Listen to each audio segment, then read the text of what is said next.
আল্লাহ বলেছেন, তুমি যাকেই আমার চেয়ে বেশি ভালোবাসবে আমি তাকেই তোমার কাছ থেকে দূরে নিয়ে যাব এবং তোমাকে এক করে রাখব।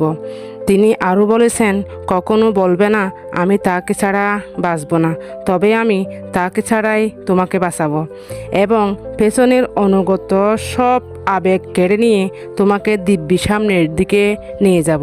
তুমি কি দেখো না, ঋতুরাও বদলাতে থাকে, ছায়া দিয়ে গাছের পাতাও ঝরে যায় বা শুকিয়ে যায়, ধৈর্য হারিয়ে যায়, কিন্তু তোমার আল্লাহ ধৈর্যশীল ও পরম দয়ালু।